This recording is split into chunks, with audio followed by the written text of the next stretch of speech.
All right. Welcome to the End Within. Glad to have you aboard. This is Michael, and we'll go ahead and bring on Brent in just a moment. And I have to tell you, I want to say a special thank you to Stephen Anderson, who was on with us last week. It was an absolutely fabulous show. And if you guys want to go back and catch it in the archives, it was probably one of the better shows we've had. It was, very informational about the Bible history, and Stephen got, some excellent points across. And we also talked about Christianity and what it means to have real faith. And I'll go ahead and give their website a shameless plug. It's framingtheworld.com. That's framing, as in picture framing, theworld.com. On there you'll find some DVDs and some of the material they put out. He and Paul Wettenberger, who is outstanding producer, and his talents, as far as I would say, producers who were kind of out on the fringes, his talents far exceed those of a lot of them in Hollywood. To be honest with you, I've seen. He was the one that produced What on Earth Are They Spraying, and then The Culling, or The Great Culling, and he's also produced these videos in conjunction with Stephen Anderson, and they also were good and very informational. So I encourage you to go to the archives last week and listen to it. It's I think you'll enjoy it. But anyway, on with the night.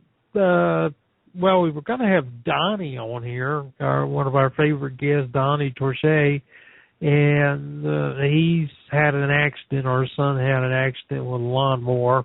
Nothing serious, mind you. It was, I think, just a rock got thrown and busted out a window. But, hey, when it comes to stuff like that, if nobody's hurt, then, that's something you can live with. But I'm going to go ahead and open up the mic to Brent, see how he's doing. Brent, my man, how you doing, fella? Hey, I'm doing good, Mike. How about yourself, sir?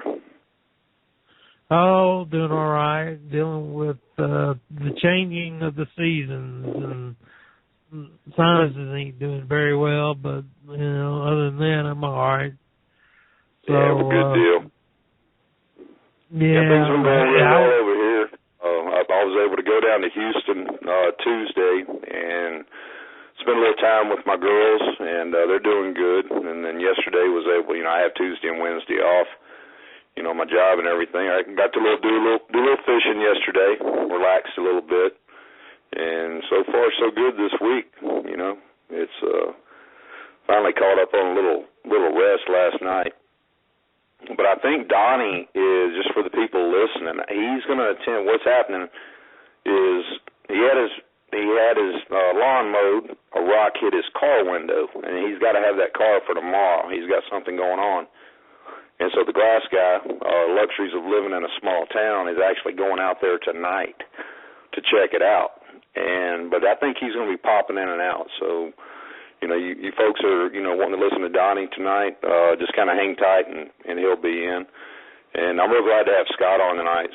Scott Ferrarello, man, known this guy on Facebook for a long time, and he is a co-host of one of the best radio programs on the internet, and that's the Moretti Report. With the host is the smartest woman in America, Joanne Moretti, in my opinion, and he's her co-host, and they put on a very good show. So turn it back over to you, Mike. Oh yeah, Joanne, known her for a long time, probably ever since I've been on. As far as the underground patriot movement, you might say. And Scott, I'm not so much familiar with, but we'll get familiar with him, soon enough. but we'll be glad to have him, because I tell you what, we can't have enough fellow patriots out there basically, talking up the storm. And there was a verse in Ezekiel, and I wish I would have written it down, that speaks to exactly that, about those who are the watchers who come forward, and basically they're the ones who tell the people what's coming over the horizon. And for those who see it and don't say anything, the Bible tells us the blood is on their hands. And, thankfully we've got some very brave individuals who will come forth and tell it like it is. I mean, screw the NSA. The NSA is a rogue agency. They're supposed to work for us, and be honest with you, I don't know who the hell they work for now. I don't know who the hell any of them work for now. As far as I'm concerned, they should be getting paid through the UN, not through the U.S. taxpayer. But let me see if this is Scott. And what we'll probably hit on tonight, of course, is the big topic. I mean, it is the big topic, and that's Ebola. And, everybody's talking about it. Should we be concerned about it? Should we not be concerned about it? I can't answer that question. I don't know. I know it's they don't have any more of the Z-Tap, which is the experimental vaccine, supposedly, and it looks like we got a complete frickin' moron as the head of the CDC, so I don't expect anything to go too far anytime soon. So, area code 318, I think this may be Scott. So we'll go ahead and open it up. Scott, is that you? No. Hey, Mike. Yeah. Scott's number is going to come up as an unavailable number. Oh, okay. All right. Let's see. I think this may be him then, which is 11111111111. Yep, that's his number. He wanted to make it easy for people to remember. Yeah, that's okay. That's the standard number for undisclosed locations. Okay. It don't matter, man. They'll find you. They already know you are already. They'll be there in just a minute. You can't hide from the federales. No, They've already triangulated. It's better not to announce what area code you are over the airways. That way every troll on the planet don't know your area as well. You know what I'm saying? Oh, man, I'll take on any troll. I'm like Rush Limbaugh. I'll take on the trolls with one hand tied behind my back. Well, he can do that because he lives in a gated community and is worth $200 million. But me, I like to keep a really low profile. You know what I'm saying? Oh, yeah. Well, I understand. I mean, tell you what, nowadays people are so damn crazy, and, you don't know what their intentions are. I wonder how many trolls are dialing 1111111 right now. Right. Yeah, that's liberal mentality for you. You probably think that's my phone number. Good point. Yeah, but I'm sure there's some of them out there that's really going to be trying to dial it, no doubt, especially the Harvard types or the Yale types. But anyway, Scott, tell us a little bit about yourself, if you can, about, as much as you want to, what you do, how you got involved in working with Joanne, and, just a little background information. All right. Well, I've been a musician most of my life and a graphic artist. Stuff like that, anything creative, made music videos, CDs, whatnot. And then I got on Facebook and I started to listen to a lot of alternative media because I don't listen to the mainstream lapdog media anymore. And I just heard Joanne on a show one day, and she was interrogating a guest who really deserved to be interrogated because he was just so full of it, you know what I'm saying? And nobody called him on it, you know? He would just make some very wild claims about the freedom movement, etc. And she just, held him to the fire, and I thought she was fantastic. So I just, became her friend on Facebook and created a group for her show. And after a year, we just got to know each other, and she asked me to be a co-host on her show. That's about it. Well, good deal. Now, who was the guest? Is it someone you can tell us, or, I'd be curious as to who it was. Put it this way, I would hate to be in their shoes and have Joanne coming after me. I'll put it that way. Well, I don't know about naming names or anything. It's nobody famous, and I don't really want to give them the publicity. But it was one of those guys that come on alternative radio programs and claim that the cavalry is going to ride over the hill and save us from the big bad government and whatnot. And it was always 2 weeks until something was going to happen. And, of course, that was 3 years ago. And, he basically had nothing to back up the claims he was making. And she saw through that in about 5 minutes, of course. But, I think I know who you're talking about. So yeah, I knew right then she was a good person to follow and to listen to because she speaks the truth 100% of the time. Oh yeah, Joanne is great, man. She's one of the best researchers that I've ran across, and we've worked together many times on many different subjects, and still do. I mean, we pass information back and forth. So, and it's she is a sleuth. I kid you not, she is a super sleuth when it comes to finding information, and she has done so much, in terms of finding, what's going on underneath the covers, so to speak, with the U.S. government and the debauchery and some of the unethicalness and, just flat out corruption. The list could go on, but Joanne is definitely one of those, and I'm sure you were well picked, so, because Joanne, you're in good company, I'll put it that way. She must have thought very much of you. Yeah, I'm glad. I'm very happy to be a part of it, and if I can just throw in a quick plug,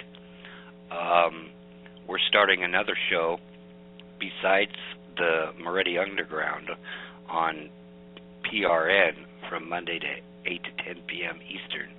We're also going to be doing a show called Zone 13 on Freedomizer Radio Wednesdays, 4:30 to 6:30 Eastern Standard Time.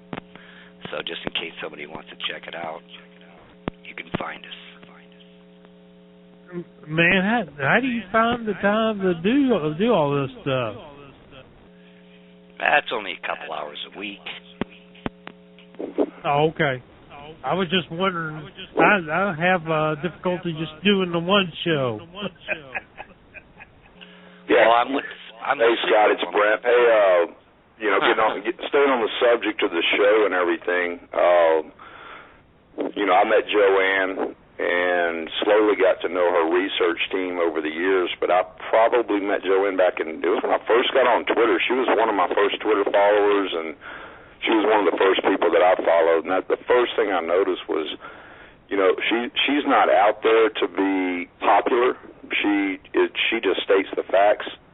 Her and her research team are second to none. I can't, you know as well as I do. I don't know how many stories have broke where where Joanne Moretti and her team have broke the story, and then weeks or months, and sometimes even years later, the story finally breaks in the mainstream media.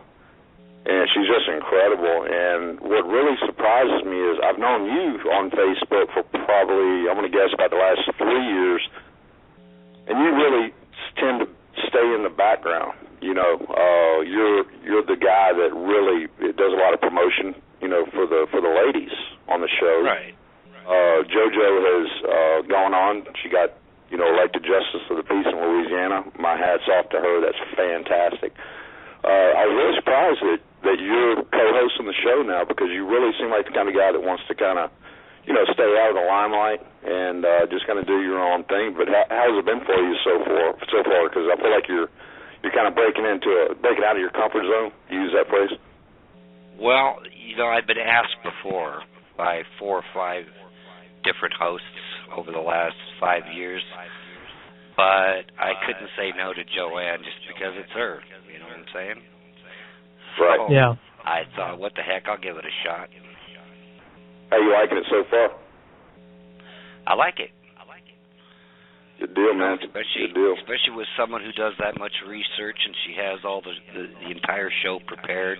She makes it very easy. Right. Yeah, I feel the same way with Mike. You know, he and I do our own research, and I think you and Joanne are probably the same way. You know, Mike and I don't call each other before a show and go, hey, this is what we're going to ask our guest. We don't have bullet points that we follow. There's no piece of paper in front of either one of our faces right now. It just kind of flows. But we do our research ahead of time, and then everything just kind of comes together. And I'm kind of guessing you and Joanne do the same thing. Yeah, pretty much. She has her notes and whatnot, but it's good because it keeps us going and flowing with each story, you know, so we don't spend too much time on it. Yeah, I should have rephrased that. I'm sure Joanne does have, you know, she's the host, but as far as, you know, a show, you know, I know she's not calling you and, you know, spending 2 hours prepping for a show. No. You know, it's just like, hey, we got this, let's do it. Yep. Oh, well, see, that's why I've got you, Brent. Because you have to reel me in when I get too far out there, so. Oh, I've never had to do that before. Oh, shoot. I know you have had to do that before. Because I'll go on and on and on and on and on and on and on and on. Yeah, I mean, just until pretty much the only way you can shut me up is stick a sock in my mouth.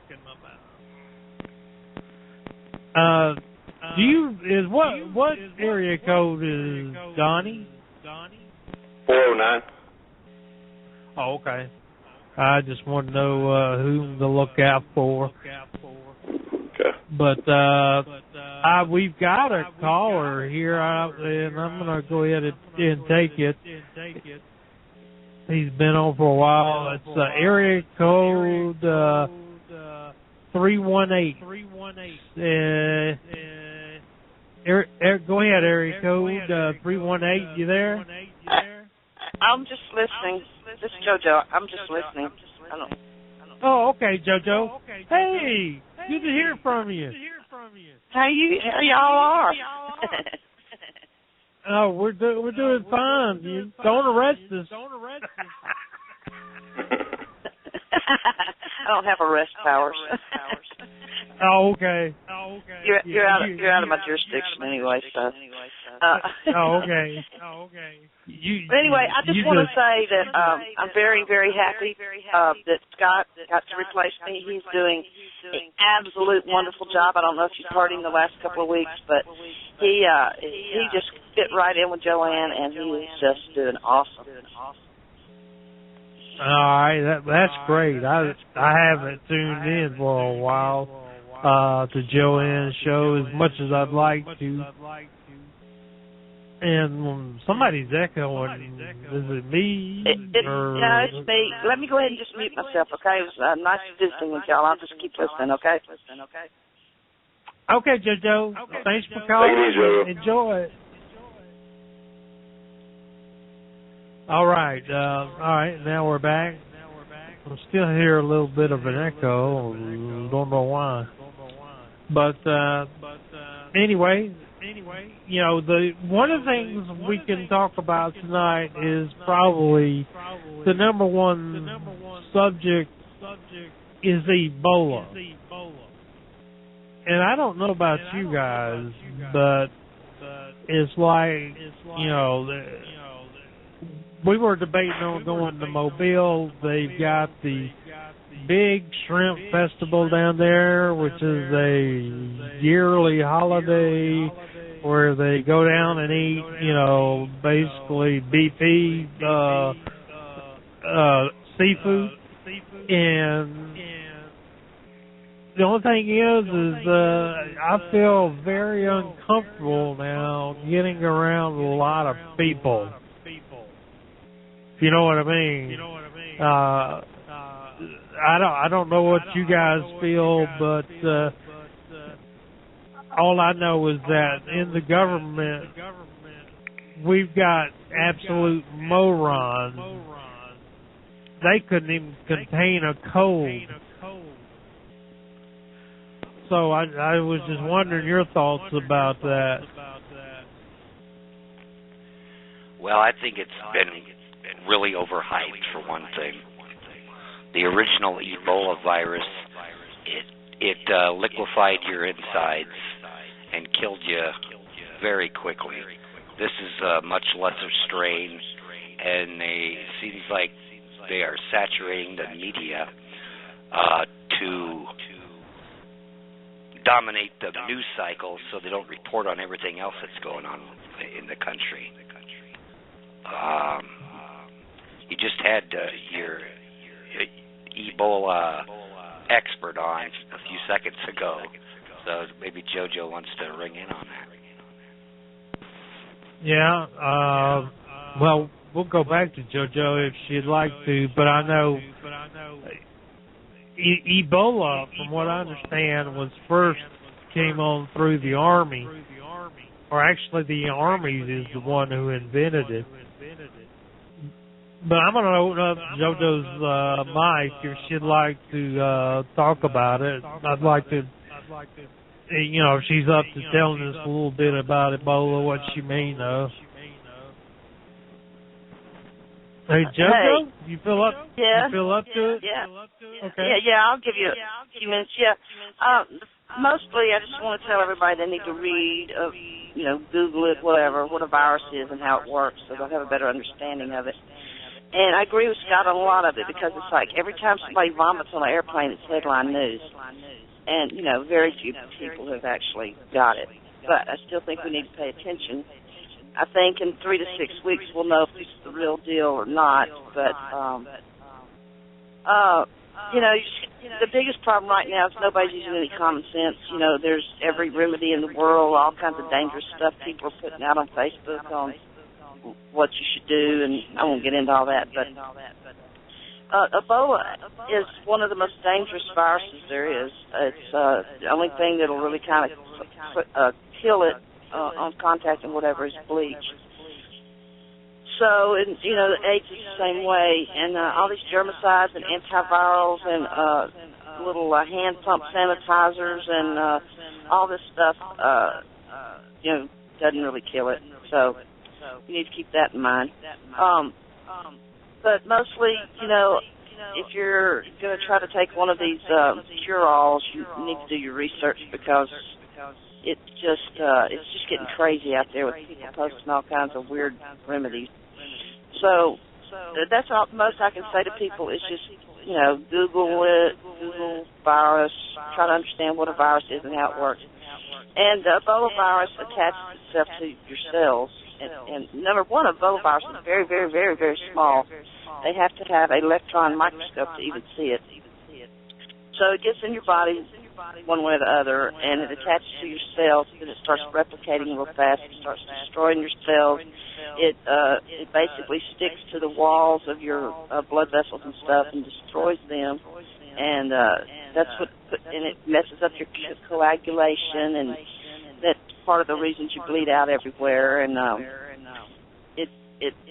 once it makes its way into this body, like I said, and this one particular virus, it replicates real quick, and it just comes bursting out of your cells, and it produces this protein and just wreaks havoc everywhere. And the protein is called Ebola virus glycoprotein, and basically it makes your blood leak out of your vessels, and then it attacks your organs, destroys your organs, and so anyway, and then there's a lot of debate on what the incubation period is and blah, blah, blah, and there's like 5 known strains. There may be more now, but there's 5 known strains. So, originally they think it came from bats in the caves in Africa, and so I don't know. It'll destroy your liver, kidney, spleen, brain, everything. So it's a very horrible virus. But yeah, JoJo and Scott, I agree with both of y'all on this. JoJo, I read that book back, I think it was in the early 2000s, The Hot Zone, which was one of the guys that actually discovered the Ebola virus. And Scott, you're exactly correct on that big, that bad strain. It affects the insides, basically turns them into slime in a very short period of time. But here's what I'm bothered about this whole Ebola thing. Okay, here in the United States, we're supposed to have the best, doctors, practitioners, the CDC, blah, blah, blah, blah. And I remember reading that book, and I remember what happened to one CDC worker who accidentally pricked her finger with a needle that contained the virus. And I remember them talking about the building that they went through. And, JoJo, I think you read this book, too. I think I saw a comment that you put on Facebook. Do you remember what she had to go through just to get to the containing room? I mean, she went through door after door after door I think she went 7 doors. Yeah, got power, and then all of a sudden we're hearing about a worker who might have taken her protective gear off wrong. Are these people not being trained correctly? It just sounds weird because I know the precautions. The gear if you knew what a level 4 containment laboratory is and what you have to go through. You go through several lead doors. You have several re-entry things. You have to go in. You take all your street clothes off. You put on the space suit. You have an air hose going in. You go through another door. You have to be with 2 people at all times to watch each other for leaks. It is so highly secure. And then when you come out, you go through 2 or 3 rinses with bleach and shower with some kind of special stuff, and and that's just to go in the lab and look at the stuff on a AppGuard thing. I mean, not AppGuard. I can't think of what you call it. But anyway, so now we're on the streets. We got EMS, we got nurses, we got ERs, and there's really not enough protective clothing. If in the lab you're going to go through all that, so that's level 1 containment thing. You can do your best to keep anybody fluids off of you and not breathe real close to people and blah, blah, blah, blah, blah, blah. But I don't know. This thing is supposed to be so viral and so dangerous. So, right now I'm in infectious disease control of our fire department. We're putting a plan together, and I'm going to give an in-service next week, and we're looking at different equipment we need to buy and how we're going to handle it if we ever have a case. And we're kind of going through all that kind of stuff right now. But just people need to read about, like I said, what a virus is, how it works. Keep bleach handy to wash down things, and I don't know. It basically just use common sense. What's fixing to happen, though, is a major problem. The flu season's fixing to hit. The signs and symptoms in the beginning are the same as flu. Fever, body aches and pains, blah, blah. So now everybody that gets the flu is going to go crazy thinking they got Ebola, and it's going to be like a massive panic from flu. And then you can't possibly test everybody, So they're going to go. In fact, it just happened here in my town. Yeah, it's just absolutely nuts. Because, number one, what I know about, viral and potential pandemics is that the number one rule is containment.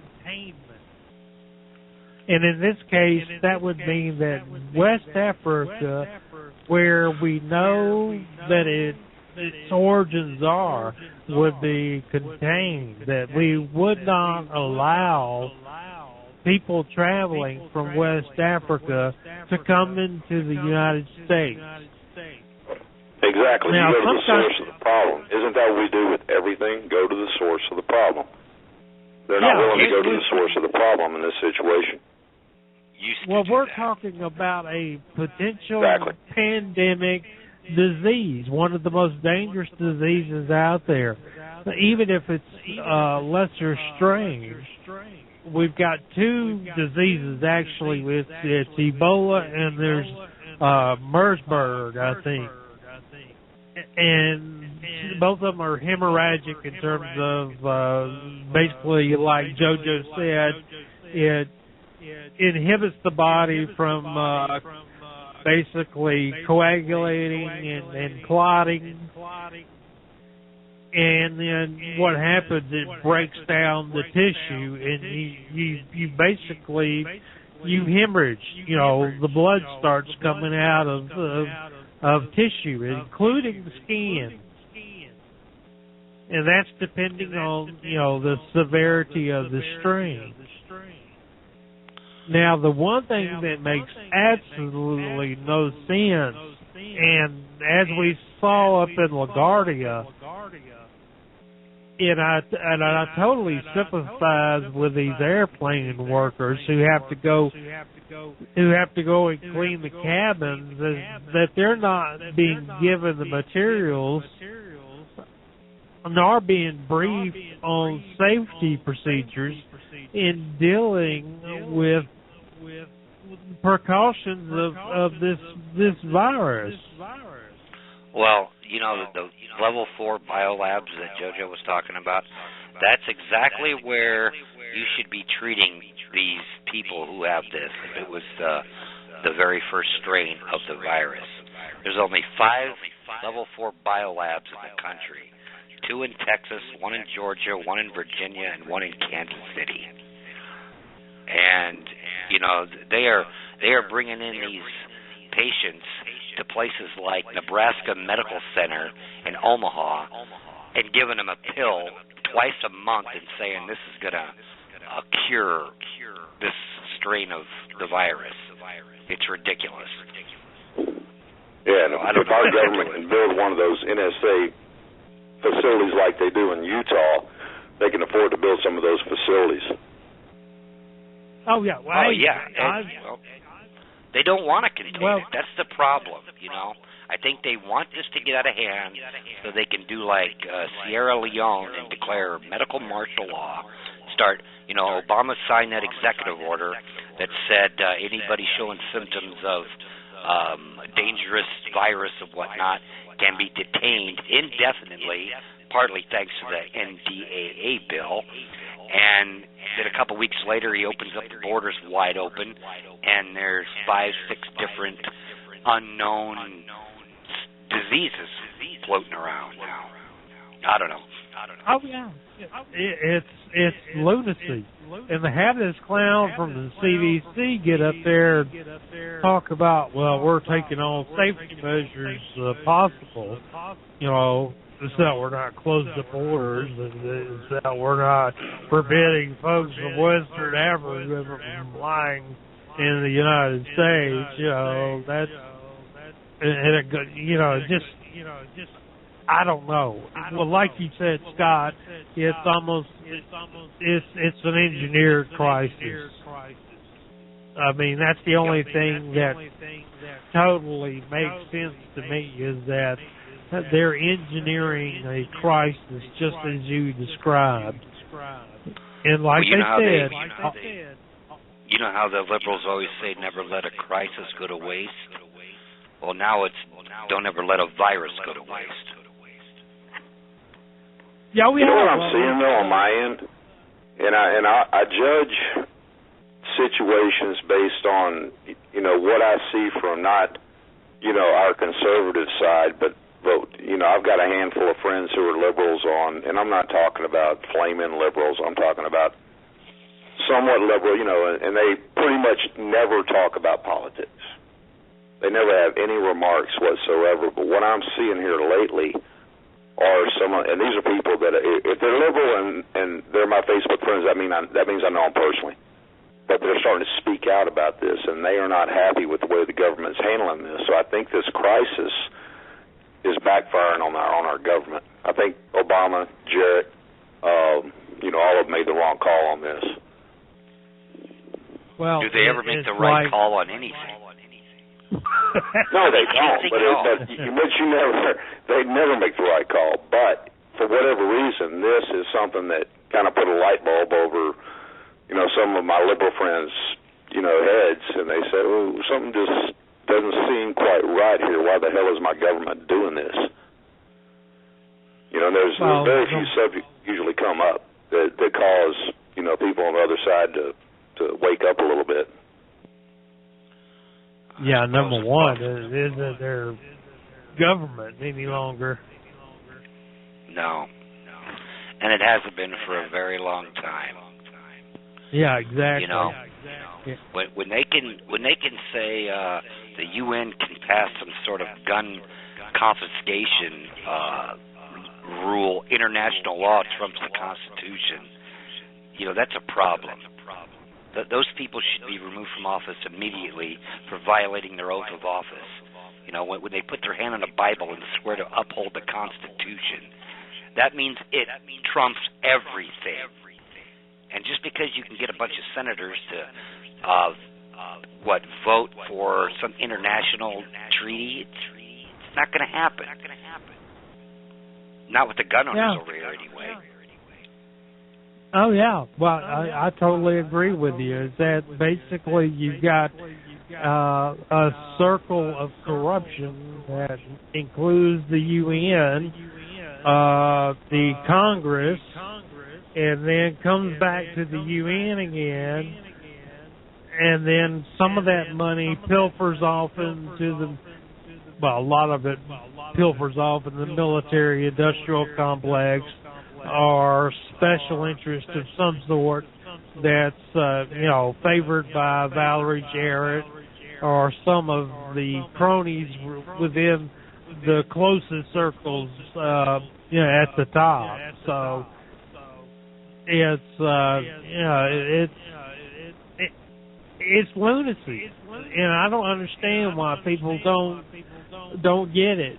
They still, well, I understand if you watch these folks that go on the street, like I don't know if you saw the video at Harvard where they said, who is Joe Biden?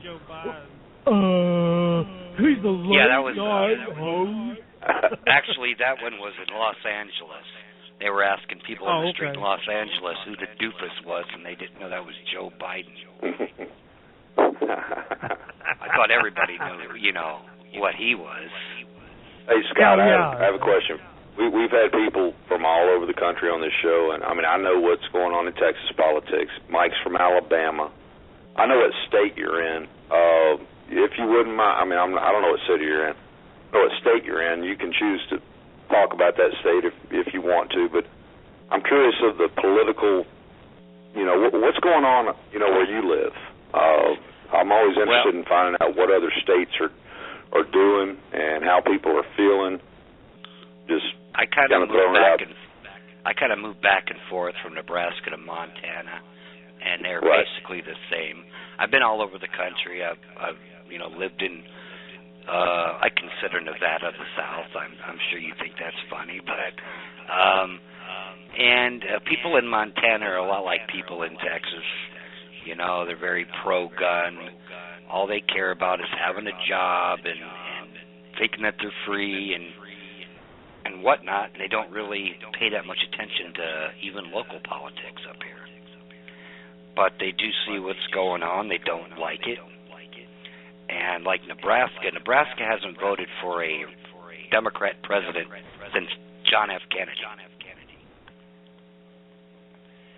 which is pretty good. Yeah. But I don't know. They're very. Now Montana, you guys are pretty far, and it's not like my neighbors are right here next to me. But Montana, most parts are a lot different than that, right? I've never been there. I would love to go. I've seen. I'm a nature guy, love being out in the mountains and everything. I've seen pictures. One day I'll get up there, but neighbors kind of far and few between for the most part, right? Yeah, it just depends on where you're at. It's like anywhere.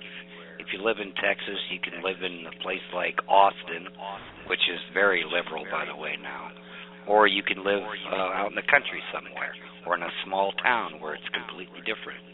That's sort of like how it is all over the country.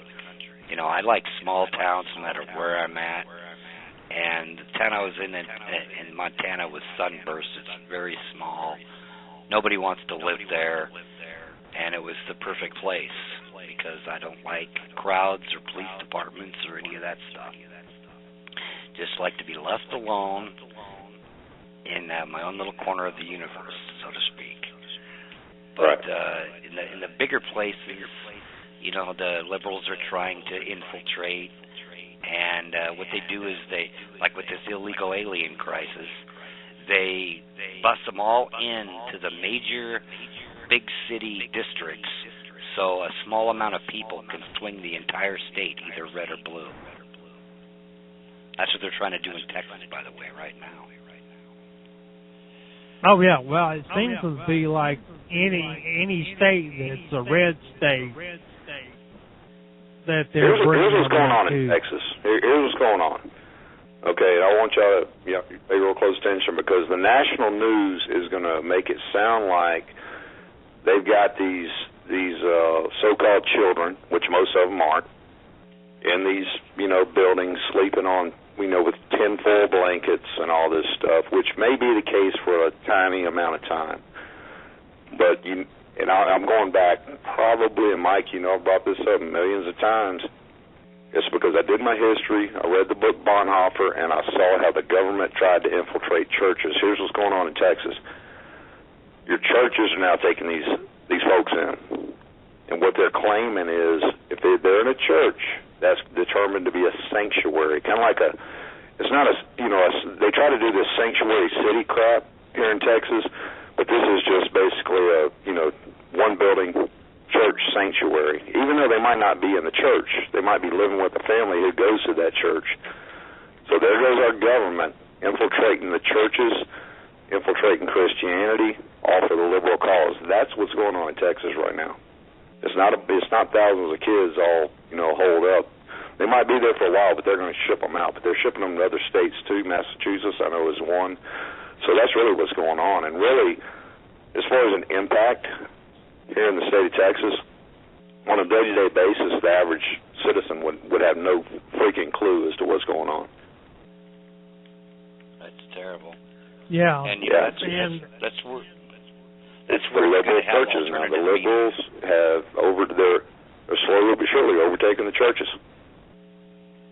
Well, that's one of the points Steve was trying to make last week with the Bible. I mean, something, the written word where they're taking it and liberalizing it and taking scripture out, relevant scripture out, or rewording it as such it changes the whole context of the meaning of the Bible. So if they'll do that to the written word, there's no doubt that if they'll do it to the church itself, including going as far as threatening their 501c3 as tax exempt, probably. I don't know the details, but Twitter's something I don't really get on as much anymore. I may kind of scan through it, see if I see, any kind of a news story, but I'm just not into Twitter that much. But I was scrolling probably about 2 hours before the show, and I didn't get into details because there was no link or anything. But it was Van Jones, and he said, hey, excited tonight to be going to some church. That's what's going on. What's he gonna do? Walk down, throw daisies, and dress up in a white cloak, and tell everybody how? The bottom line is what these churches are doing is they're allowing these progressives to come in. We saw in Chicago that started many years ago. We've seen clips, here and there, and but now our good friend Mr. Jones is starting to go to church. But I think he's going to be at the pulpit. Well, you mean you think he'll be a minister for Christ, or he'll be a minister for green? Oh, yeah, you know the answer to that. Yeah. I'll look up, while you guys are talking, I'll look up the tweet right now and give an exact verbatim on it. Well, you know how the liberals are doing that, don't you? They're getting into the churches that 501c tax-exempt status. The churches want tax-exempt status, so if you push the agenda, they give you the tax-exempt status, and if you don't, you get a visit from the IRS or worse. Oh, yeah. You know? Oh, yeah. I mean, that's exactly how they've been working it. I mean, the IRS has totally turned into a bully institution. I mean, just totally rogue. And there's no accountability. Anyway. I mean, you know, 1913 when Woodrow Wilson brought them to life, you know, with the Federal Reserve and everything else, they're an unconstitutional organization.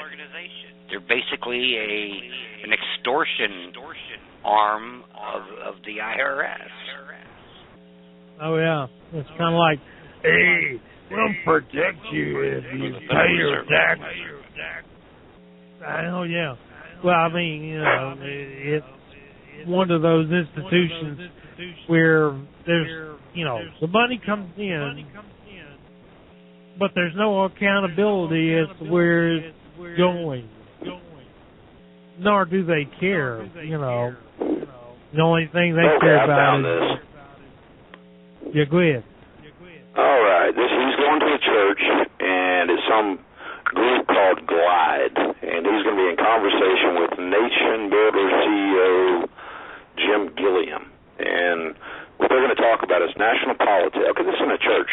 National politics, activism, technology, and his vision of how to close prison doors and open doors of opportunity. It's going to be in San Francisco, by the way. And this guy Jim Gilliam, this guy, you remember Saturday Night Live, whenever they had sprockets? Yeah. When those guys they dress in that tight black spandex crap. Right. That's what this guy looks like, man. Oh, no. Yeah.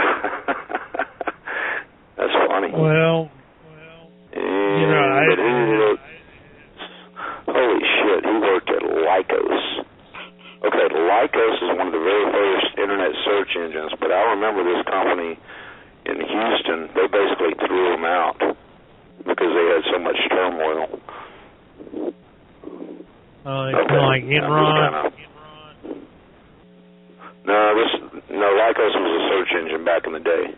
But I remember they bought a building in Houston, and their service was less than what they promised to a lot of major businesses, and they pretty much kicked them out of there. Yeah, I know Lycos was one of the first. Man, you know, hanging with somebody like that. By the way, general admission, the price is, if you'd like to go see Van Jones, free. That makes complete sense. Oh, how much are they asking? Oh, it's just free. General admission? Huh? Yeah, free.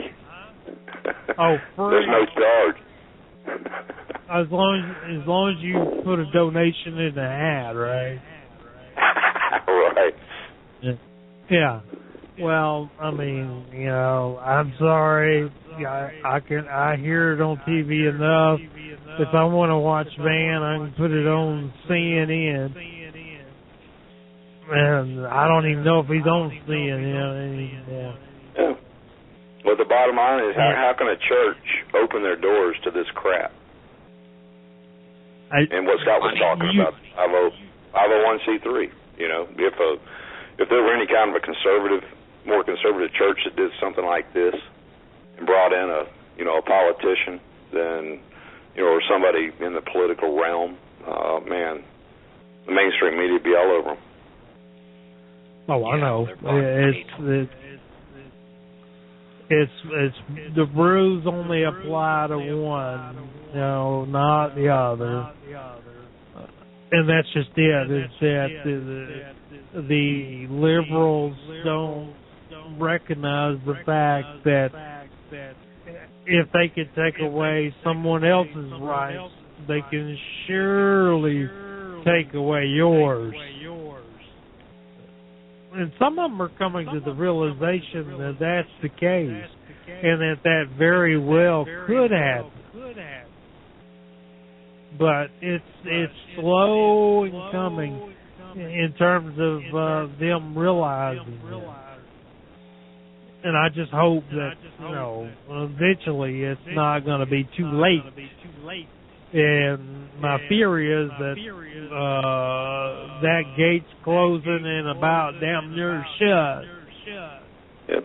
Hey, let's get on another subject. I think we covered Ebola. We covered a couple other things, but one of the main things that came out in the news today was that ISIS is about to take over that Syrian city right there on the Turkish border. Now, Mike, the last 2 weeks, actually, we've talked about Turkey. Not too many people are talking about Turkey right now, about the importance of them. But the White House and the Pentagon are pretty much admitting now that we've heard, in the past, that these airstrikes are going to take care of everything, be fine. You've had a few dissenters, here and there, but basically the message among liberals has been, hey, these airstrikes are going to work, and even with all the airstrikes that we've been doing, they're about to take over that city right there on the Turkish border. What do you guys think about that? They're not doing anything. They're attacking empty buildings after telling them their plan. Hey, we're going to come and we're going to take out this entire city. So the bad guys go and move in with the general population, so they don't get attacked. And then as soon as the Americans leave, they come back to and find a new place to go. I mean, this is no different than Libya was or Iraq. The bad guys or the bad dictator is taken out, so the worst dictator can get in there. And that's exactly what they're doing. They want to get rid of Assad so they can stick another ISIS dictator in there. They can pretend like they can control, which they can't, to help this caliphate. And once they have Iraq and Syria complete, then Turkey is going to show that they're the ones in control of it all. Guaranteed. Yeah. All these Sunni Muslims stick together. That's the bottom line. Okay? And Iran and Syria both have got mostly Shiite Muslims. But there is a third sect of Muslims in Turkey called Sufi, and they can actually unite both Sunni and Shiite. So that's going to be interesting. You're very well versed. You're absolutely right, because that's exactly what I see happening. Is that Turkey is going to allow ISIS to go in and take out, Assad, and then Jordan, and then basically all the lands that were divided in Sykes-Picot, and then they're going to come in and make it into a caliphate once again. It will be the new Ottoman Empire. Yeah, and there's one thing the Sunnis and the Shia both agree on, and that's executing Christians. And, it's a wonder that, this president doesn't do anything to stop that. He never has. A Muslim having his civil rights stepped on, and he's all over that, But you have a few hundreds of thousands of Christians being slaughtered in Iraq and everywhere else in the Middle East, and he doesn't say a word about it. Oh, no. Well, I mean, he's the one that has promoted this agenda by sending arms over to Libya. I mean, that's no there's no way they can hide that, but they get away with it. Those guys in Benghazi died because, they died basically with their own arms that they sent over to Libya, that are now in Syria and now in Iraq. I have never known the United States to leave a war zone with operational vehicles. Normally they get destroyed or made inoperable. Not anymore. No, apparently not. Look at them. Let's go to Black Hawk Down. Okay, that scenario in Mogadishu. Okay, they had two things that the Delta Force and the Rangers had two things that were utmost of importance. Number one, get all the guys out, whether dead or alive, get the bodies. Okay, then destroy all the equipment. We didn't do any of that in Iraq. I mean, these guys are up there driving brand new Toyotas across the desert in plain sight. Well, none of that. They're driving Humvees, Well, yeah, I know that, but I'm just saying there was nothing. I mean, we destroyed nothing. All of our technology, I'm not talking about the Toyotas being technology. I mean, I was just using that to make a point, but all of the major equipment that we use here in America, I mean, they just left it there. But, I mean, one of the main missions whenever they left Mogadishu back in the 90s was to make sure that Black Hawk was destroyed, because they didn't want anyone getting the information on how to build that helicopter. Yeah, our foreign policy basically changed with Cheney and Bush, I hate to say it, but they really changed the ball game. And then Obama got in, and he changed the rule of engagement, so the only way you can fire back at the enemy is if they, run out of bullets first. Well, I got to say, I am one of those. 9/11 was the most, one of those events that totally changed our lives. Each and every one of our lives. Well, of course. The Patriot Act pretty much destroyed our Bill of Rights. With that, there were more unconstitutional wars ever since Vietnam, but still more unconstitutional wars. Okay, attacking completely the wrong country. They should have attacked Saudi Arabia. Okay, but they attack Iraq and whatever. They wanted to get rid of Saddam Hussein. But then, they created the Department of Homeland Insecurity and the TSA so they can molest you at the airport, which have caught zero bad guys in, 11, 12 years? Right. Now they're going to take the TSA workers. And I heard today, or this morning before I went to work, I heard they have some sort of it's like a fever screening or something like that. And they're going to put the TSA workers in charge of that? Yeah, really? Just take those guys couldn't do a job at Walmart. All you got to do is take Tylenol an hour before you reach your destination, and they're not going to work because your fever's going to be reduced. Right. Ibuprofen, Well, what I was going to say is that with 9/11, and I don't want to go here. I really don't. But 9/11 seemed to have paved the path for them to have gotten away with everything that they've done for the last 14 years. It has. It's sure accelerated it, if nothing else. And now everything is to take your rights away for security, which didn't Ben Franklin say anyone who trades security for liberty will have neither? Yep. Well, to that effect. It's like you say, that those 28 pages that are in the 9/11 Commission report are key to knowing exactly what happened and who was involved. And we pretty much know it's Saudi Arabia. It's not Afghanistan. It's not Bin Laden. It's not Iraq. It's not any of this horse crap. It's Saudi Arabia. Right. And what's the common denominator? Saudi Arabia hated Saddam Hussein. He hates Iran. They hate Iran, and they also hate Assad because they're all, basically Shiite Muslims. That and they are a potential threat to Saudi, to the monarchy in Saudi Arabia. Well, I take that back. Saddam Hussein was a Sunni Muslim, but for some reason they couldn't stand him either.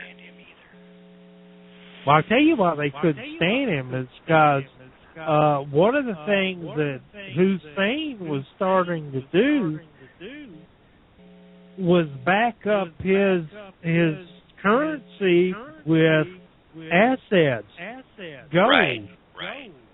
And you can't forget the central bank issue. Iraq, Iran, Syria, Libya, none of them had a Rothschild-controlled central bank. Yeah, and Gaddafi was doing the same thing. Yeah, that right there went against international law. As much as you hated Muammar Gaddafi, you still can't assassinate a head of state. It's against international law.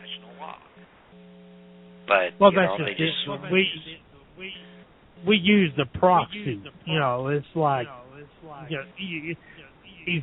you can do anything through a proxy. You can give them weapons. You can train them just like they gave them SAM. They gave them surface to surface, surface to air, and even trained the son of bitches. I know, it's insane. They used to they call it foreign aid now, and they used to call it treason. Oh yeah. Now it's called economic reform. Right. Yeah. Yeah, the Syrian rebels. They're really good guys. I mean, they're all the same. And what's the common denominator of all the bad guys on the planet? Islam. Oh yeah. Well, I mean, the ones who have committed the most heinous acts are definitely Islam. I mean, no doubt. I mean, anyway, guys, we got a caller, area code 804, and I'm gonna go ahead and open up your mic, 804. Yeah, go ahead, please. Yes, I just tuned in and everything. Yeah, I'm sorry. Hello? I didn't get you. Hello? Yeah. Just one thing I would like to say. Yeah, go ahead. ISIS is a Zionist agenda, and Saudi Arabia is Zionist Jews. I don't know that I buy that, but no. Well, there is a difference between Zionism and Rothschild Zionism, so he's correct in a way. These people play each other's countries off just like the Republicans and Democrats play off each other. They pretend, they're like the WWE. They pretend like they're enemies in front of the cameras, and then they get off camera and they go have a drink together at the bar.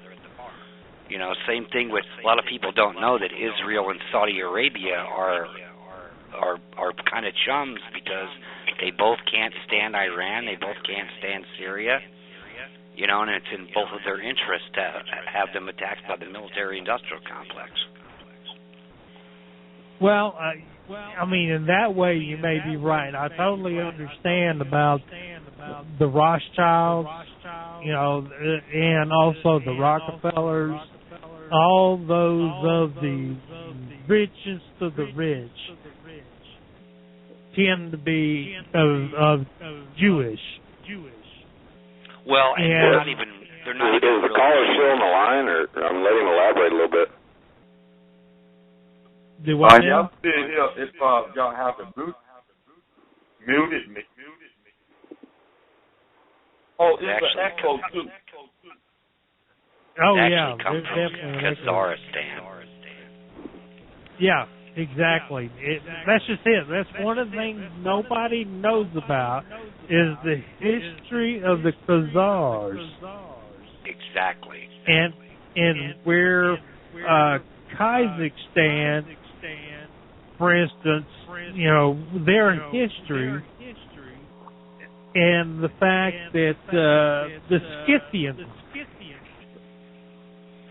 Scythians were later became the Khazars. And, it's the most critical history to understanding what they call the 13th tribe of Israel. Or what's revealed or what's called in Revelation as being the synagogue of Satan. Because, go ahead. I was just going to say, it doesn't matter what country you're from, the top leadership is all controlled and they're all rotten. I mean, there is no good guys anymore. We used to at least try to restore balance and whatever to the world, to try to go and make a difference. And now we are just part of the problem. I mean, if Russia was taking over countries like Iraq and Libya and Egypt and doing all this, I mean, we'd be freaking out, calling them the evil empire. Like Ronnie was doing back in the 80s. It was absolutely right. But now we're doing that. And it really bothers me. There are no good guys. And, even though I don't like Assad very much, for 50 years, Christians and Muslims have been living in peace together, and nobody's been beheading them just for fun. And once he's gone, and NATO installs another puppet, that's the first thing they're going to do is start wiping out Christians just like they did in Iraq and everywhere else. Oh, yeah. Well, I know that definitely Christians are on the list as far as elimination, just like I've already said that, just like the Jews were taken out in World War II, so will the Christians be taken out prior or during World War III. And, that's exactly what I see happening. But as far as the good guys, I see Ireland being a good guy because they have Guinness. That's because they have no power, though. I mean, are you worried about the Irish army invading someplace? No. What are they going to invade? A liquor store? Now, I can say that because I'm half Irish, okay? They don't care. Hey, Mike, do me a favor. Hey, Mike, do me a favor. Hey, the caller at 804, thank you for calling in. We appreciate it. I think Donnie may be calling in a minute. He tried to call in earlier, but the echo was really bad. I think the echo is getting better, but I think if we have too many lines going, if you could go ahead and mute the 804 number. Yeah, okay. Well, I know we got 409. That may be Donnie there. Yeah, that's Donnie right there. Donnie! Yellow. What's up, man? Nothing much. What's cooking? Nothing's cooking tonight. We ate junk food tonight. You ate what? Wait, nothing. We ate junk food tonight. We had tater tots with gravy. Now, did you make them? No, my wife cooked tonight.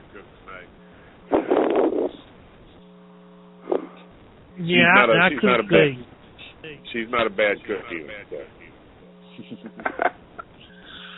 Yeah, my wife cooked this bologna sandwiches. Or actually, it was a ham sandwich, I think.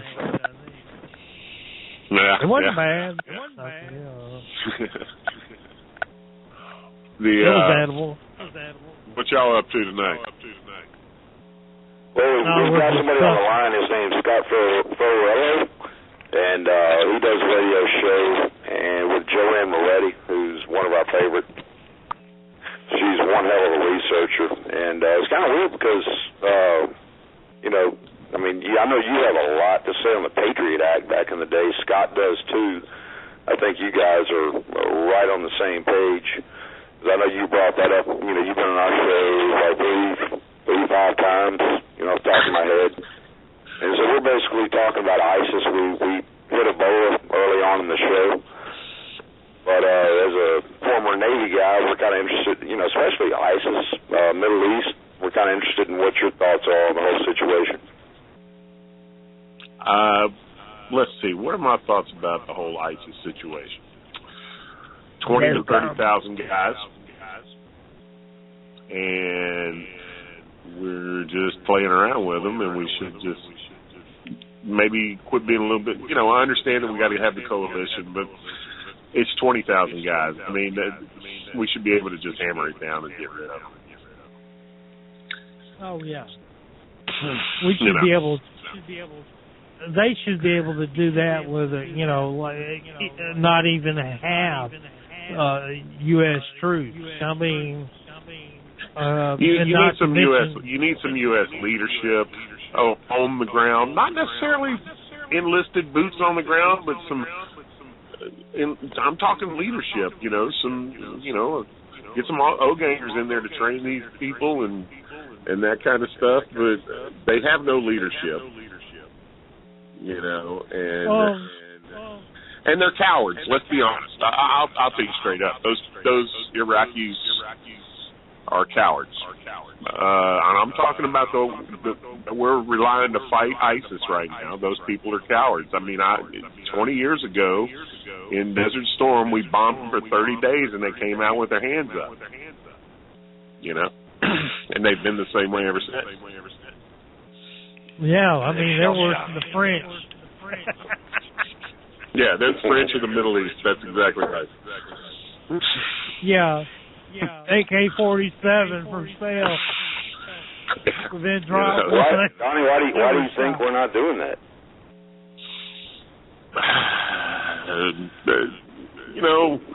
I guess part of it's having to keep coalitions together. And I just find it astounding how fast things just change nowadays. I mean, ISIS is now formed out of the very weapons that we sent over there a year ago.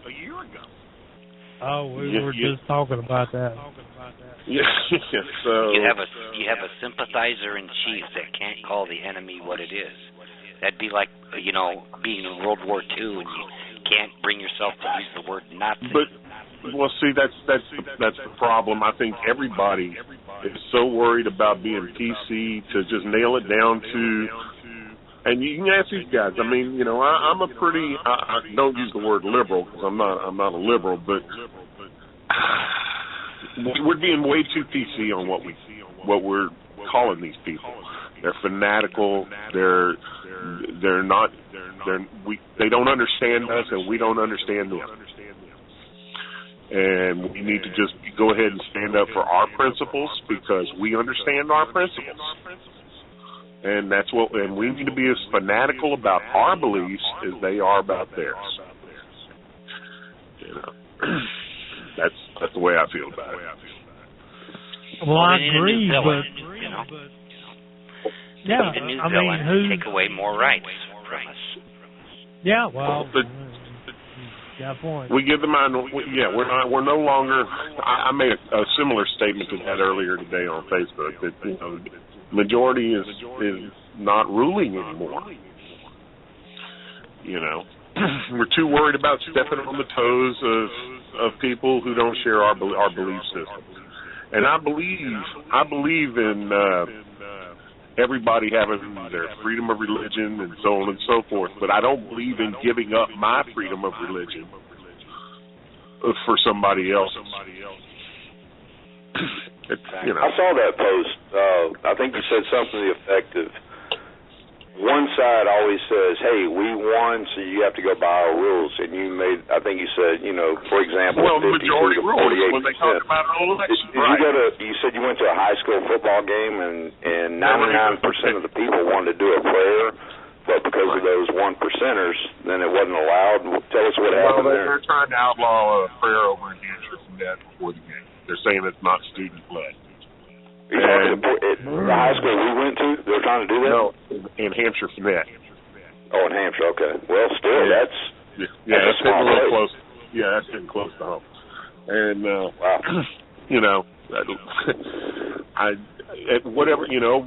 I have witnessed on both parties when they win an election, they say, the majority won the vote. I've heard, we've all seen that. Yet, when a majority believes in a certain way of praying and so on and so forth, an overwhelming majority, we don't use that excuse. We start worrying about the minority. And I don't get that. Well, to your point, I mean, it's like if you want to get to where you're going in the airport quickly, wear a burqa. No. I'll tell you.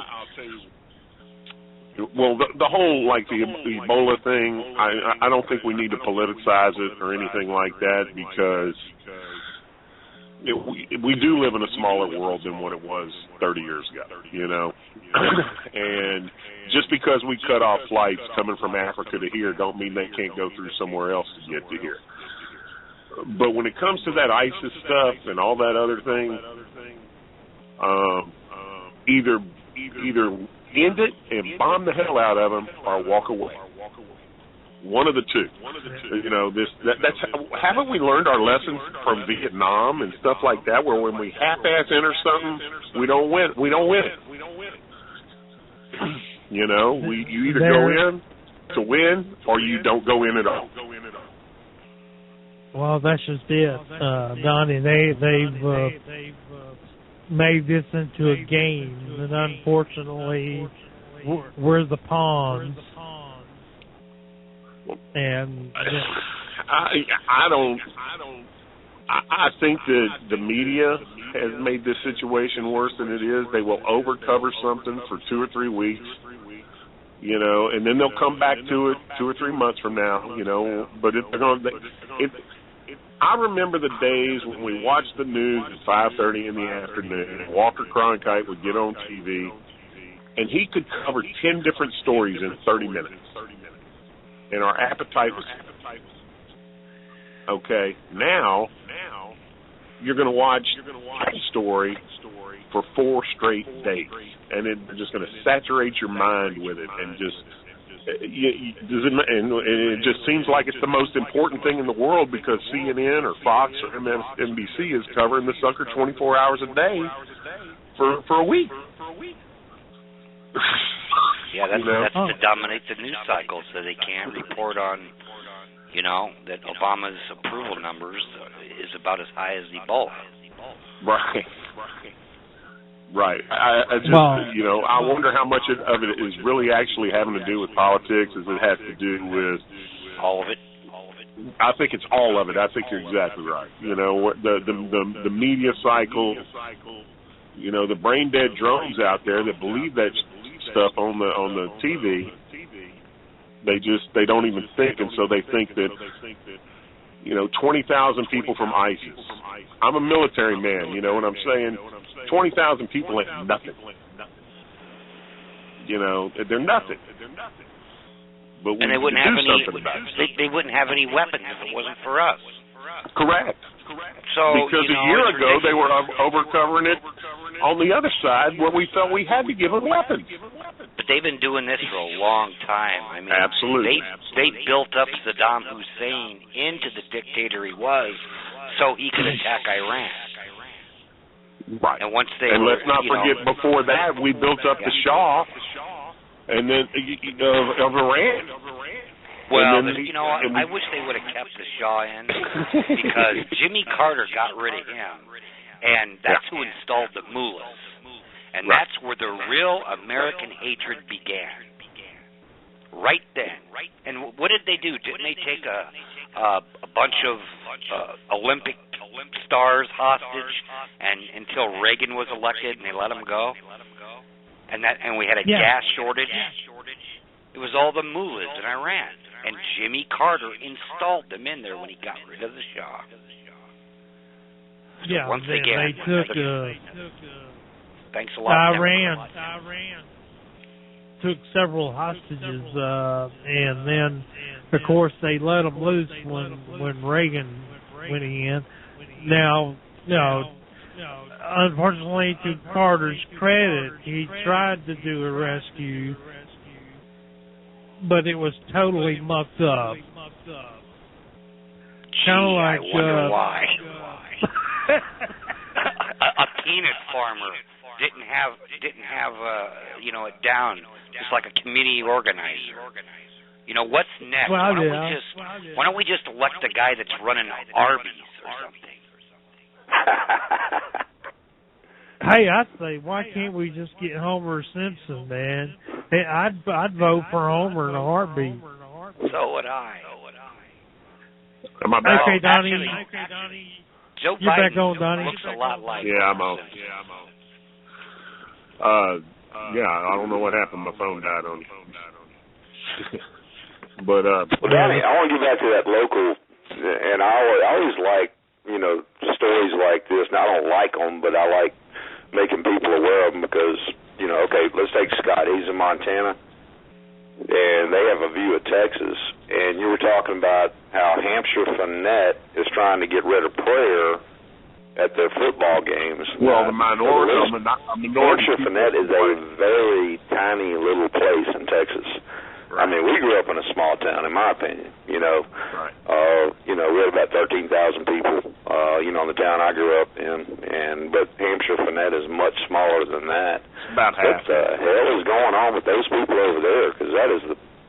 What it is, it's you get one person that files a complaint. I'm sure it's with the ACLU or somebody, and if the ACLU was strictly what it advertises to be, I wouldn't have no problem with the ACLU, but it's not. I mean, you still have to consider the Mr. Spock philosophy. The needs of the many outweigh the needs of the few. I mean, at some point we need to think that. But no, it's outsiders trying to tell Hampshire Finette what to do. Oh, so it's not actually the people that live there. It's people. I think it's like one or two people that live there that, probably send an email. Well, yeah. It's usually the same ones that complain if somebody puts up a nativity scene, like, right, in front of a fire department or something, right. Yeah, and then they go to the homeowners association and say, Donnie's got a nativity scene in his yard. We're going to break from politics a little bit, but Donnie, you got a new book coming out for our listeners. Donny Touchet, this guy I went to school with, and he was at one time the youngest executive chef in the United States. Got out of the military, went to Louisiana Culinary Institute, and man, you want to make your mouth just drool. Start following him on Facebook, and man, you put stuff up, Donnie, and I'm not even hungry, and next thing I know, I'm ready to just start cooking something. And tell us about your book, what's going on. I think the name of it, if I'm right, is it going to be the Encyclopedia of Southeast Texas Cooking? You got it. And you put over a year and a half, 2 years into this thing, about 400 pages. Oh, yeah. Two complete rewrites, and just finished the edit, and we're about binding right now as far as with the publisher. I think we're probably maybe a week or two out. before I can promote the actual date. But we're shooting for that Thanksgiving. You know what I'm talking about. Get that Christmas sale in. But it's going to be it's a fantastic book. I mean, it's more of a reference type book, but I mean, I still got my little stories in it and stuff like that with the other books. But it's a lot of people don't realize that. We got a lot of influences down here in Southeast Texas. It's not just Cajun. It's not just barbecue. We got I highlight some Asian cooking and the Latino cooking and, of course, some soul food and, the Cajun and all that, too. And then I bring it together as well, but you can, reference different ingredients and stuff like that along with the recipes, Shoot, man. One thing I liked about your last book, and the one thing I really liked about it was when you kind of started the book out talking about your grandma, and how much influence she had over what you do. And so I hope we can, in that book we can read, some stories about why a certain dish is the way it is, because I just thought that was cool. So.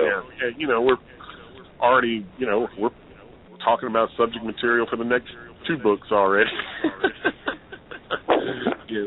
But now we're getting, now this is the time of year where I actually do a lot of cooking as well, and I have my week, I teach cooking classes and all that stuff too, but, this time of year I actually cook too, so we're getting ready for Thanksgiving and all that kind of stuff too, so. I have a catering company.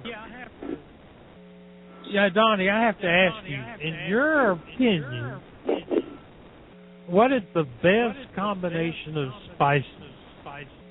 Oh, that can. If you mean different types of flavor, I say sweet and spicy. Because sweetness automatically counteracts heat, and so you can put more heat if you add a little bit of sweet to something. Sweet and spicy go really well together. Okay, when you're talking about sweet and spicy, you're talking about curry or... Oh, well, it can be anything. They marry together. You gotta, they marry together just depending on what ingredient you're using. Like, for example, I make a hot wing sauce for a smoked wing that is a sweet hot sauce that's called tiger sauce. Brent, you're probably familiar with tiger sauce. Well, I grew up in Southeast Texas. I never heard of it until you put those pictures of those chicken wings up there. I bought that. I can get tiger sauce here in San Antonio now. Yeah. I'm going to tell you right now, man, I got my wife is going to turn into a Cajun so fast. Yeah, tiger sauce is probably it's made in Baton Rouge. The sweet hot sauce, and then I take that tiger sauce and I mix some vinegar in it and some brown sugar and some ghost chili peppers. Oh, now, if you're familiar with ghost chilies, it's the hottest chili pepper in the world. Yeah. And you got to use gloves and treat it with TLC. And I'll put it on I'll put them on them wings on the smoker, and I'll start brushing that hot sauce on them while it's smoking. Oh my God, them wings are good. But that's even got a little tang from some rice wine vinegar in it too, which is kind of nice. That's that Asian influence that we get. Now, with the ghost peppers, does that tone down the heat on the ghost peppers? Because I know the sugar and the acid from the rice wine vinegar both do it. Yeah. Okay. So the normal person can eat it, like my wife who does not care for smoking hot like I do.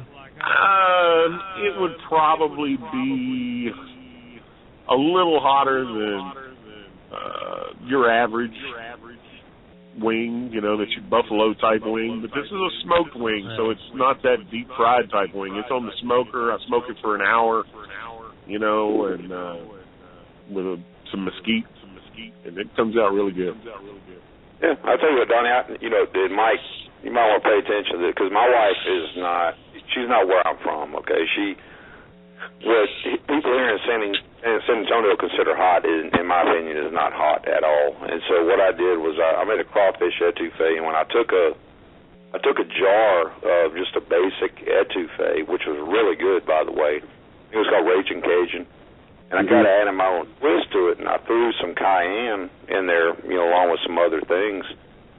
And here was her reaction. Her first bite was, holy crap, that cayenne. Oh, my God, it's just hot. But then after she took about 4 or 5 more bites, she was in heaven, man. And she was going back for seconds. Well, and I'm glad you kind of brought that up, too, because, Mike, I don't know if you know this, but dealing with, in Louisiana or Cajun or Southeast Texas, we're not really about spicy per se. Yes, we have spicy food, but we're more about full flavor. We have a lot of flavor in our food. Bold, strong flavors, strong garlic.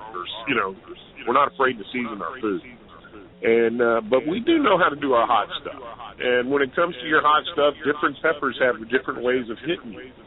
Cayenne, for example, is more of a catch you right in with the first bite. It'll hit you right in the face, and then it'll tone down. Whereas something like a ghost pepper, especially when you bring the sweetness on board, it catches you on the back. You'll be sit there and you'll take your bite, and you'll get all the way to where you're swallowing your food, and then the heat hits you. Different peppers have different ways of doing it where you still want to have the flavor of the food. You're not trying to mask the flavor of the food with spicy food. That's the most important thing. Now, ghost peppers, do you use those in anything else other than? I pull out the ghost peppers very, very rarely. I'll use I'm really going for a strong heat. I'll use maybe a Serrano a lot, Serrano peppers, or I'll use, every now and then I'll pull out what's called the habanero or the Scotch bonnet, and one of those goes a long way in a dish. But the ghost pepper is, that's a really strong pepper. Well, let me ask you something else. Do you use cilantro at all in some of your dishes? I use cilantro quite a bit. As a matter of fact, in cooking class the other night, one of the guys did some tuna, and it had cilantro in a margarita sauce that he did, that I had him make with the tuna. What he did, he just seared the tuna, and then he deglazed the pan with some tequila and added some fresh lime and some fresh lime juice and some fresh jalapenos and a little cilantro, and then reduced that down, and that made a sauce to pour over the tuna. Wow, that sounds good. Yeah, that's pretty. That was that dish Gary Cobb was making on Facebook there. I saw that when you cooked it rare, kind of seared it on the outside. Yeah. And that looked good. So you're teaching culinary classes now? I teach, just for the home cooks. I teach a little once-a-week class that we all get together and have a good time. This fall we're covering Cajun cooking. Last summer we had a class that I taught classical French technique. And I think we're going to do Southwestern. Get on YouTube, man, and start charging some money for your do an online cooking class. Well, I charge for the little class, but it's only a half dozen people in there that we all get together. And Gary Cobb's in it, Chaz Clifton, Joanna Smith. You know a lot of those names. And we just have a good time, and then the fellas that are in the cooking class, we hang out afterwards and have a cocktail. Yeah, but you have no idea what I go through with Michael Nunley. Whenever he knows you're coming on the show, he's like, we got to ask him about this. We got to ask him about that. We got to. So I think for guys like Michael, you ought to do a YouTube video, right, and have it where you pay a small fee, and then Chef Donny Touchet shows you how to do a little. Because I know Michael, he'd be all over that shit. From our class, you got to send a sample.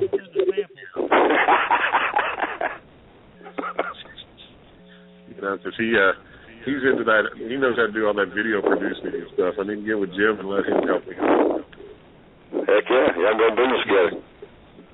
Yeah. But it's we're doing. I stay busy. I do. I really get to enjoy the art of cooking a lot more than it was hard to have time getting creative before. You know, I mean, you have to devote time to it, whereas now it just kind of naturally comes to me.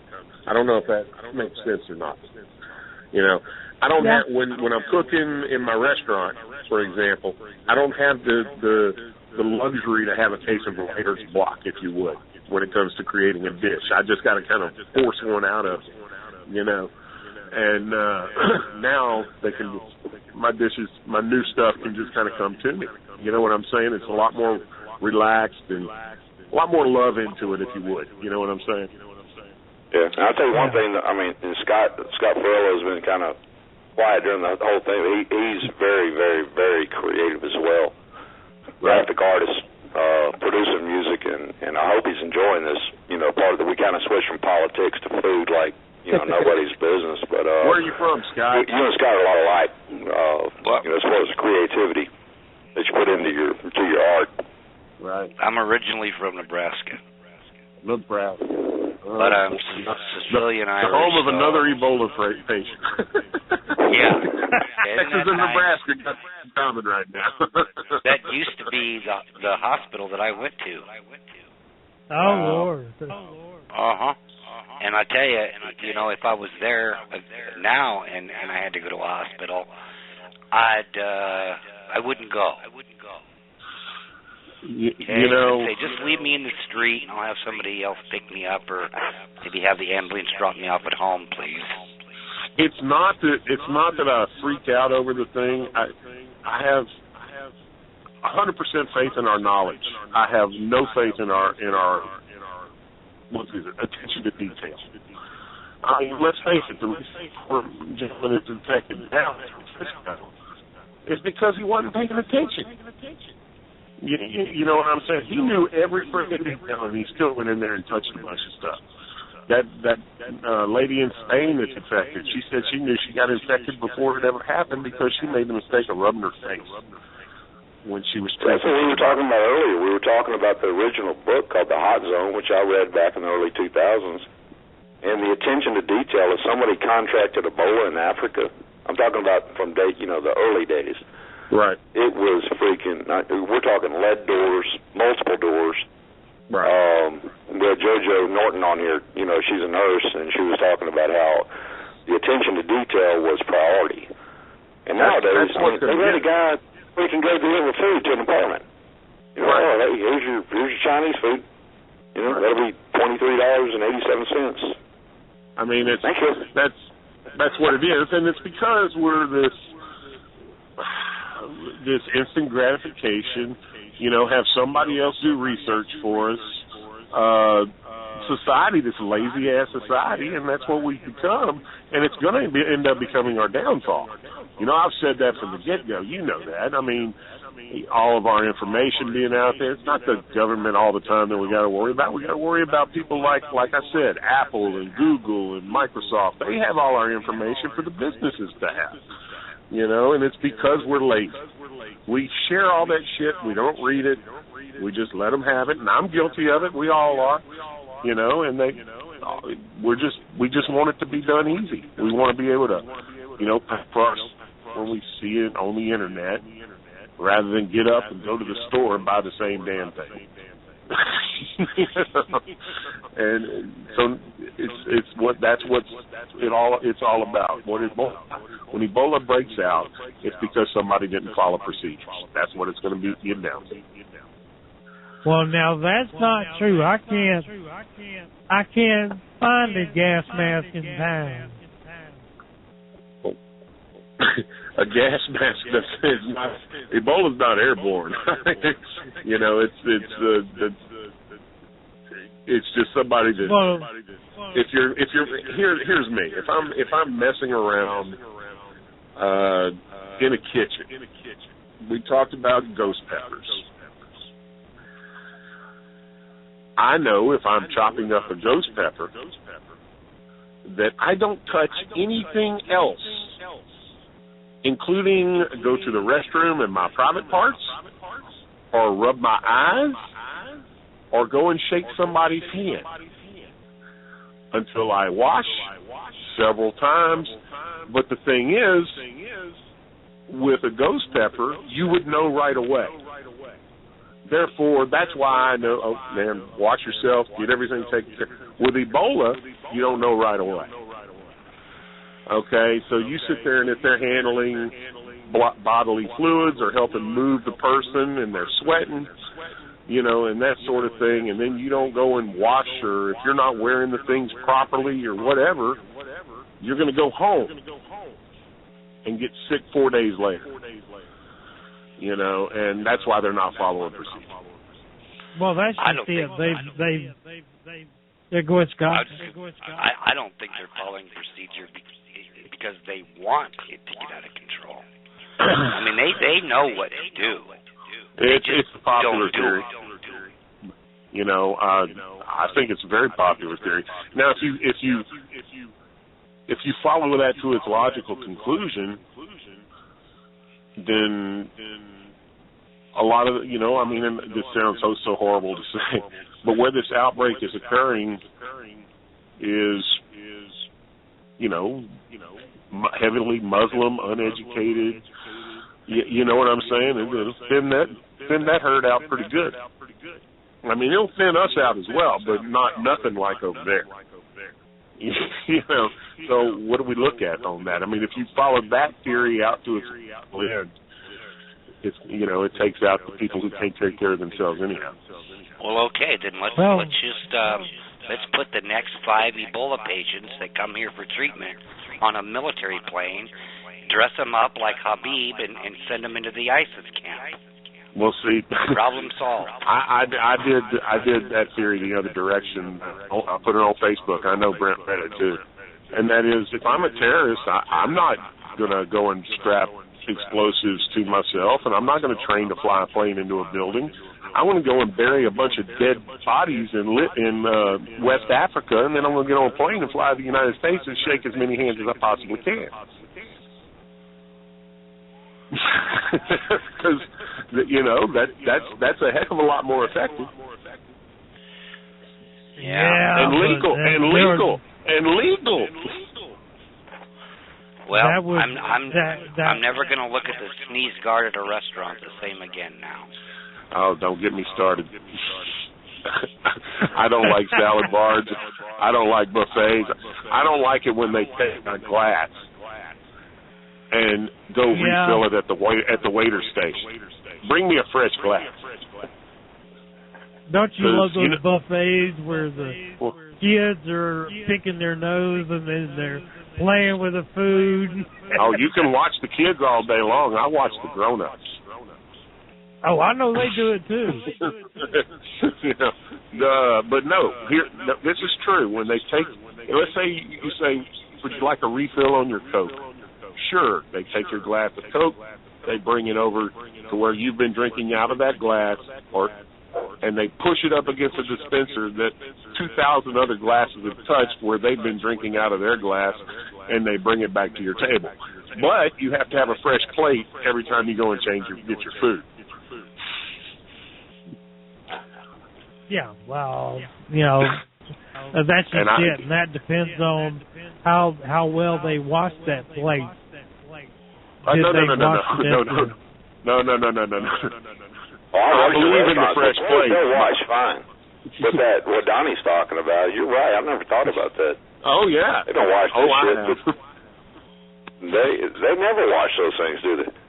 No. Well, you ever go to the 7-Eleven and sip off the foam off your darn Coke and then finish it up, or at Taco Bell? I don't know. You know what? I drink water. That's about it. But you know what I'm saying. You see people do it all the time. They sit there and they fill up their glass and it's foamed up. They suck the foam off and they put the glass right back on the dispenser. Right. Okay. Now you multiply that times 1,000 and you tell me how we can spread germs and disease and everything else. Oh, well, the easiest way to spread germs is, believe it or not, is a keyboard, like a kiosk in the airport, for instance. And then also with money. But, you know, that too. If you got a credit card and you hand it to somebody, and then they happen to be infected and they hand it back. So there's about 10,000 ways someone can become infected. I'll take my chance with $1 bill rather than somebody's spit. Well, I mean, Speaking of money, that virus could be living on your money.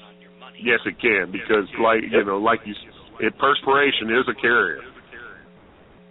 Yeah, exactly. It's not airborne, but perspiration is a carrier, and that's obvious how the guy in Frisco probably got it, by the way.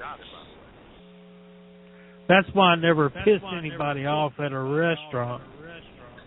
Right. I don't eat at restaurants anymore anyway.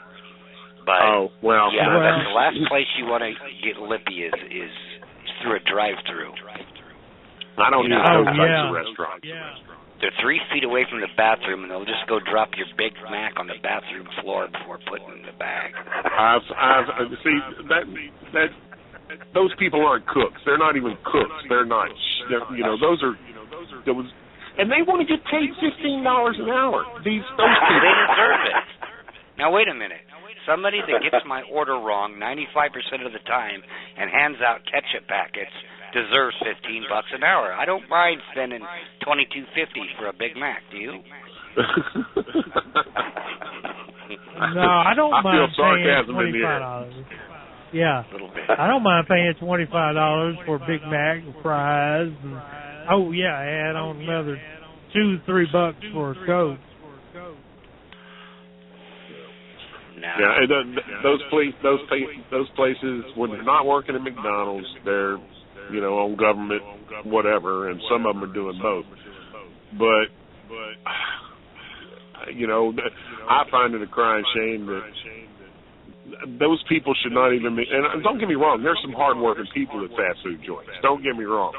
But as far as the food itself, and you're right, probably half the employees there, they don't want to be there. They hate their job, and I've been cooking for 20 years, and I've loved every dish I've ever cooked. I put pride in everything I put on a plate.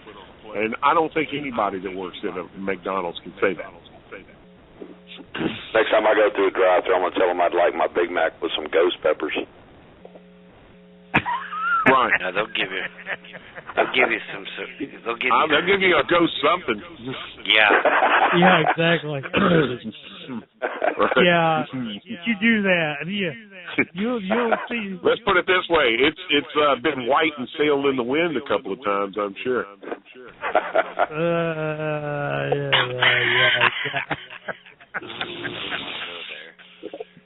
I'm a Navy. I'm a sailor and I'm a chef. I don't get much nasty. I was gonna say you don't want to know what's in their secret sauce. Oh no. No, yeah. You don't ask. It ain't $1,000 dressing. Don't tell. Yeah. But even when and you're just thinking about there. You got to realize a lot of their food is already done at some other place before it ever gets there. It's pretty cool. What kind of attitude do you think those people have when they're putting that food together? Well, and the wash your hands before leaving the bathroom is only a suggestion. How many of them actually do it? Well, they're required by law, but they that's grounds for immediate termination, and you can fire them on the spot. You don't have to give them a second chance or nothing if you find out they're doing that. The problem is, I can tell you, when I was younger, I worked as I bartended, I waited tables, and I can honestly say that people abide by the laws. I'm not talking about McDonald's. I worked at Dave and Buster's, bartended there, and were your job performance one of those classic things I ever saw in my life. This kid was probably 18 years old, and he was getting shit from this table full of ladies, and it was around lunchtime, and I was working at the Olive Garden, and so I was probably about 21, and I was going to college and everything, and he didn't spit in their food. He didn't not wash his hands, but it was classic because the biggest bitch out of them all happened to order the sausage and meatball spaghetti. And so what he did was he carefully placed the sausage going up the plate and the meatballs on each side at the bottom of that sausage. And it was just classic. I will never forget that guy. His name was Tony, and it was the funniest damn thing I've ever seen in a restaurant in my life. But he didn't break the law. That's funny. And you can just sit there and say, that's just the way they sell, ma'am. You got a damn right. That's funny. Yeah, you really need to be more careful with that. Well, there's a lot of things I can tell you. We've never really talked about the industry itself, but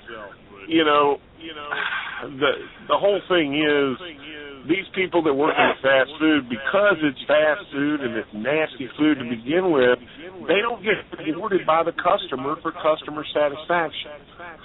Okay, so that's why they're turning to the government to trying to input some ridiculous mandated $15 an hour minimum wage, because they're never going to get rewarded by the customer, because they're basically serving TV dinners.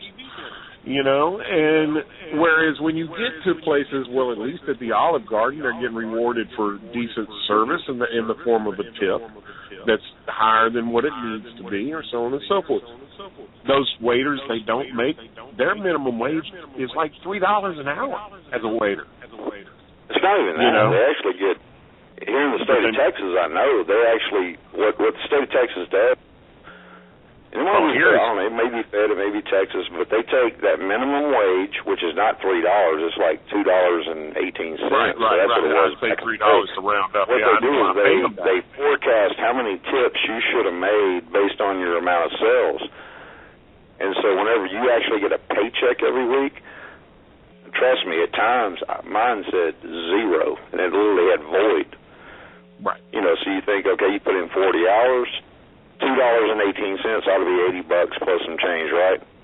That's not how it works. Oh, I know. I had to do payroll for my poor guys, and I mean, you're actually beneficial to, I don't own a restaurant anymore, so I can kind of say this. Let's just say that restaurants have a way of reporting credit card transactions and not reporting cash transactions, if you know what I'm saying. Right. And run 2 tapes and things like that, and that benefits your waiters, because but at the same time you're making well above minimum wage with your tips. Right. Oh yeah, they make more than the cooks. Right. You know what I don't like? What they started doing in some places? The automatic gratuity. See, I don't like auto-grat either. Where it's a party of 10 or more, or 8 or more, and they charge an auto-grat.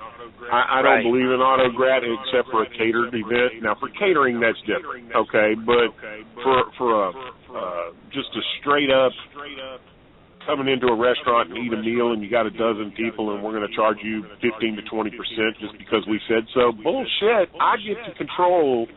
Now, look. They need to pay 15%, and whatever they do beyond that in service. Actually, most waiters have a choice of using that auto-grat, and they choose not to because they know they'll make more if they don't. Right. Auto-grat is a bad deal. And yes, and you're absolutely right. It ultimately is the waiter's choice to plug in auto-grat on the ticket when they're running up the ticket. The establishment does not require that the waiter auto-grat. That's totally up to the waiter himself. Now, they will back the waiter on the auto-grat, but they're not. Hey, guys. Yeah. We need to go ahead and wrap it up. We got about 2 minutes left. Yeah, I wish we had more time. I say bomb the shit out of ISIS. I concur, sir. I concur absolutely, sir. Let them rip. Anyway, good night. Thank you, Scott, and thank you, Donnie, and enjoy it. And I hope you guys join us again. All right, then. Bye. Yeah, we'll talk about ghost peppers. Anyway, good night. Good night. Good night, Mike. Good night, everybody. See you.